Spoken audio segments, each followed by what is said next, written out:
In today's video, I'm going to teach you how to keep google.com in English. This can be particularly helpful if you frequently find your Google searches displaying in a different language. So let's dive right into it.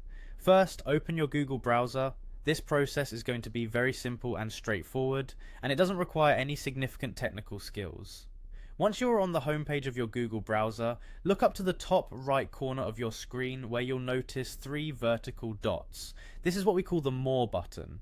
Clicking on these dots will drop down a menu with a variety of options. From this drop down list, go ahead and select Settings. This option is typically towards the bottom of the list, so you may need to scroll a little bit to find it. Once you click on Settings, a new page will open up, displaying a range of configuration options for your browser. Now on the left hand side of this page, there's a menu. You'll want to look for the Languages section and click on that.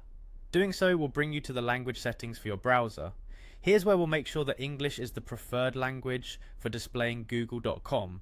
In the preferred languages section, you'll see a list of languages. Ideally, English should be at the top of this list. If it already is, great. You can skip to the end of this video, if not, no worries. Ensuring English is at the top is an easy task. If English isn't at the top or isn't on the list at all, you'll want to add it or move it to the top. To do this, look for the option to add languages. Clicking this will provide you with a search bar where you can type in and find English. Once you've found it, select it and then proceed to add it to your list.